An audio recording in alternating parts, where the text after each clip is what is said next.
Hello guys. तो आज मैं एक्चुअली भी ये वीडियो अपने इंस्टाग्राम पे डाला हूँ। तो वो क्या कि मैं देख रहा था और ज़्यादा मैंने देखा कि क्या चल रहा है एग्जैक्टली देश में अभी। हमारे देश में मैं एक पैटर्न देखता आ रहा हूँ कि लाइक पिछले कुछ सालों से कि पहले हमारे फार्मर्स प्रोटेस्ट कर रहे थे, फिर उसके बाद हमारे स्टूडेंट्स प्रोटेस्ट कर रहे थे। और ऐसे ही हाँ, कभी आम आदमी सड़कों पे होता है किसी चीज़ को लेके, कभी गैंगरेप को लेके, या कभी कुछ ऐसी ऐसी सिचुएशंस खड़ी होती रहती हैं। और कुछ चीज़ों के लिए बहुत स्ट्रिक्ट एक्शंस लिए गए हैं, बट बहुत सारी चीज़ें जैसे कि अभी जो करंट सिचुएशन है उसमें देखा जाए तो गवर्नमेंट की तरफ से कोई भी बयान नहीं आ रहा है, ना ही उन्होंने कुछ डिक्लेयर किया है। और जो हमारे देश का स्टूडेंट है और जो देश का एक साइंटिस्ट है, जो थ्री इडियट्स का फुंगशुक वांगडू के नाम से हम जिसे जानते हैं, तो वो आज स्ट्राइक पे है।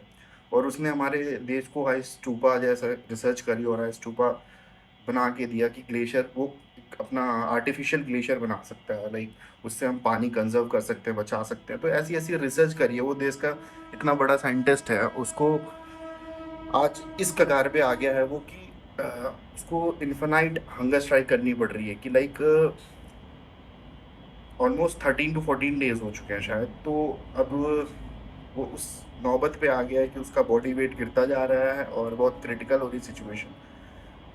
तो मुझे ये समझ में नहीं आ रहा है कि लाइक ये एग्जैक्टली हो क्या रहा है। ये हमारा जो देश का प्रधानमंत्री है करंटली, जो उसको इन सब सिचुएशन पे देखना चाहिए कि क्या एग्जैक्टली हो रहा है।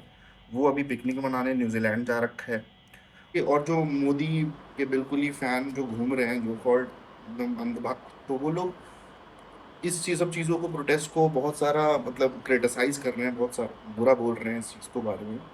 तो मेरे को ये लगता है कि जब तक इस देश में गंवार जैसे मोदी, राहुल, ममता, लालू और ऐसे ऐसे गंवार लोग ऊपर बैठे रहेंगे ना, तो इस देश के स्टूडेंट्स, इस देश के फार्मर्स, इस देश के साइंटिस्ट ऐसे ही सड़कों पे भटकते रहेंगे और अपने हक के लिए लड़ते रहेंगे। अरे, आज से 15-20 साल पहले भी यही चीजें प्रॉब्लम थी। भुखमरी, गरीबी, और उसके बाद आपका ये पढ़ाई, एजुकेशन और ये सब चीजें, मतलब आज भी वही चीजें हैं। मतलब देश में बदला क्या है? पहले चलो मोदी का था कि भाई ये कर देगा, वो कर देगा, बड़े बड़े। यार तुम धर्म ला के रख रहे हो, तुम धर्म दे रहे हो लोगों को कि राम मंदिर बनवा दिया। उस राम मंदिर से क्या होने वाला है मुझे ये बताओ। लोगों को तुम और उस चीज में डाल रहे हो जो चीज है ही नहीं। और उस लोग उस तरफ और बढ़ते जा रहे हैं। आप उस कल्चर को, उस लहर के साथ आप वोट्स बटोर ले जा रहे हो धर्म के नाम पे। बट कुछ देश का भला नहीं हो रहा है। जो प्रॉब्लम थी वो प्रॉब्लम बनी हुई है अभी भी। जैसे मैं चाहता हूँ कि जैसे अपने सिस्टम में ऐसा भी होना चाहिए कि आप एक आईएएस बनने के लिए आपको एग्ज़ाम देना पड़ता है, आपको एक सर्टेन इंटरव्यूज़ के थ्रू जाना पड़ता है, एक प्रोसेस के थ्रू। तब आप एक एग्ज़ाम क्वालिफाई करते हो, उसके बाद आप एक आईएएस बनते हो। या आप किसी जॉब रोल के लिए जाते हो कि आपके पास सर्टेन स्किल्स होनी चाहिए, तभी आप वो चीज़ पाते हो, ठीक है ना, आपको तब वो जॉब मिलती है। बट एक पॉलिटिक्स में क्या है, पॉलिटिक्स में भी ऐसा होना चाहिए। लाइक अभी क्या है कि आपको जनता सपोर्ट की, जनता तो यार कुछ भी सपोर्ट कर रही है। जो अब वो मोदी जैसे, लालू जैसे, एन जैसे बंदों को लाके बिठा दे रही है जिनको नॉलेज नहीं है कैसे सिस्टम चलता है, कैसे कम्युनिटी वर्क करती है, कम्युनिटी कैसे काम करती है, उनको बेसिक इन्फॉर्मेशन भी नहीं है। और वो लोग जाके वहां पे बैठे हुए हैं, तो वो कैसे देश को चलाएंगे?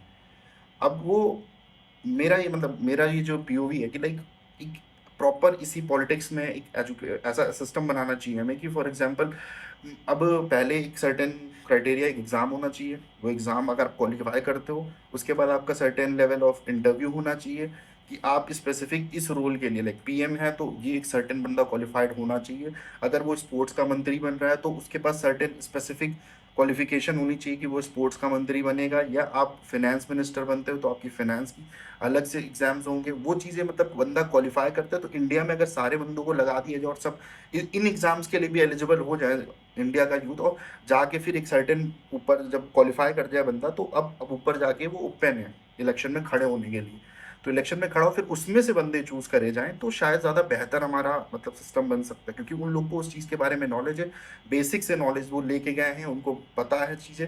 तो वो ज़्यादा बेहतर डिसीजंस ले पाएंगे देश के लिए, वो ज़्यादा बेहतर हो पाएगा। रेदर देन ऐसे हम उठा के गंवारों को बिठा देंगे ऊपर वाली पोजीशंस पे, तो बहुत ही ज़्यादा बुरा होने वाला है। लाइक अभी करंटली क्या हो रहा है हमारे साथ कि हमारे देश के स्टूडेंट्स सड़कों पे हैं, फार्मर्स सड़कों पे हैं, मिडिल क्लास पिस रहा है बीच में टैक्स भर-भर के वो।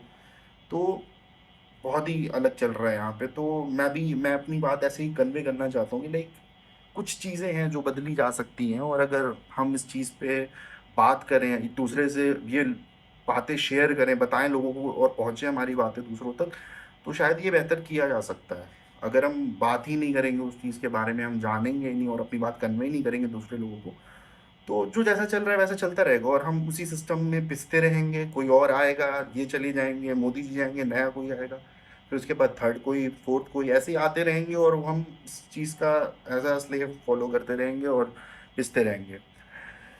और जो हमारा सिस्टम भी ऐसा बना हुआ है कि जो अमीर है वो अमीर होता चला जाएगा, जो गरीब है वो और गरीब होता चला जाएगा, क्योंकि ऊपर वाले तो करप्शन कर लेंगे, कनेक्शन यूज कर लेंगे, ये कर लेंगे, बट जो नीचे वाला है वो एक बेसिक एजुकेशन, अच्छी एजुकेशन पाना भी मुश्किल हो रहा है। या तो हमारा एजुकेशन सिस्टम ऐसा बनाया जाए कि ए, बढ़िया एजुकेशन सिस्टम बनाया जाए कि जो अगर हमारा गरीब आदमी भी उसको पाए तो like he is more skilled और he has some skills that he can pursue something in his life. तो वो चीज़ें नहीं है तो। और हेल्थ, क्या ही बात करें उसका, तो बस चल ही रहा है बस। सरकारी हॉस्पिटल कौन ही जाना प्रेफर करता है, वो आप सभी जानते हो।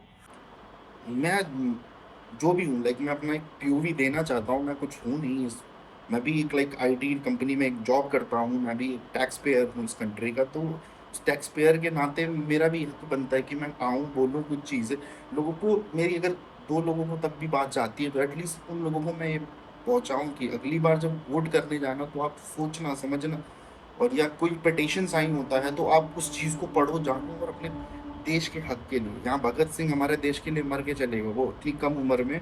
वो बंदे ने बहुत ही ज़्यादा मतलब चीज़ें, नॉलेजेबल पर्सन था, जो मैं पढ़ा हूँ उनकी बहुत सारी बुक्स।